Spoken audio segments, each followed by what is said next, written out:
Hi అందరికి నమస్తే, welcome to SM Laxman talks. అనగనగా ఓ అడవి. ఆ అడవిలో ఒక ఎద్దు ఉండేది. ఆ ఎద్దుకి ఒక పాము స్నేహితుడు. అలా పాము ఎద్దు ఇద్దరు స్నేహితులు. అయితే చాలా రోజులు మంచిగానే ఉంటారు. కానీ ఎద్దు మంచితనంతో ఆ పాముతో స్నేహం చేస్తుంది. కానీ పాముకి ఏమైనా మంచి చేయాలని చూస్తుంది ఎద్దు. ఏరు దగ్గరికి వెళ్లి రోజు నీళ్లు తాగేది. అయితే ఈ పాము రోజు ఎద్దుతో మాట్లాడుతూ అలా కబుర్లు చెప్పుకుంటూ అలా కాలక్షేపం చేసేవాళ్ళు. అలా రోజులు గడిచిపోయాయి. కొన్ని రోజుల తర్వాత వర్షాలు లేక ఏరులో కప్పలు అనేది చాలా వరకు తగ్గిపోయాయి. అప్పుడు ఆ పాము, నాకు తినడానికి ఏమీ ఆహారం దొరకడం లేదు ఎద్దు మిత్రమా, నాకు ఈ కొలంలో అయితే ఏమీ ఆహారం దొరుకుతలేదు, నాకు వేరే దగ్గర సరస్సు దగ్గర ఎక్కడికన్నా తీసుకెళ్లి అక్కడ విడిచిపెట్టు, ఏరు దాటితే నేను అక్కడ ఉంటాను, అక్కడ నాకు ఆహారం దొరుకుతుందేమో అని ఎద్దు కనడంతో ఎద్దు తన కొమ్ములకు చుట్టుకొని పాము కూర్చుంటుంది. అలా ఎద్దు ఏరు దాటిస్తుంది ఈ పాముని.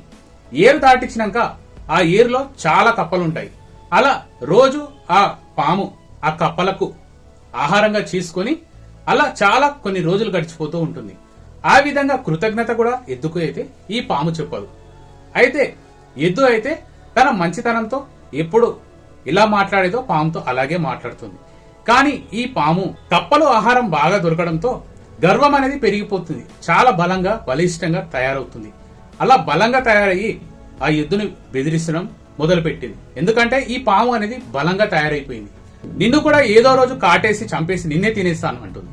దానితో ఎద్దు ఈ విధంగా ఆలోచిస్తుంది.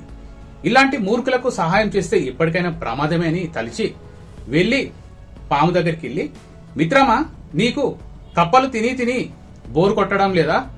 నేను మొన్నే మా ఊరి పక్కన ఉన్న రంగయ్య కొన్ని కోళ్లు తీసుకొచ్చి పెంచుతున్నాడు. అవి రోజు కొన్ని 100 గుడ్లు పెడుతున్నాయి. నువ్వు అక్కడికి వెళ్ళి గుడ్లు తినొచ్చు కదా, మంచిగా ఆహారం దొరుకుతుంది నీకని చెప్పడంతో ఎద్దు, ఈ పాము ఏం చేస్తుందంటే గుడ్లు అనే వరకే ఆశపడి అక్కడికి వెళ్ళి తిందాంలే అనేసి సాయంత్రం వేళ రంగయ్య వచ్చే సమయానికి ఈ పాము వెళ్ళి గంప కింద ఉన్న గుడ్లను తినడామని వెళ్తుంది.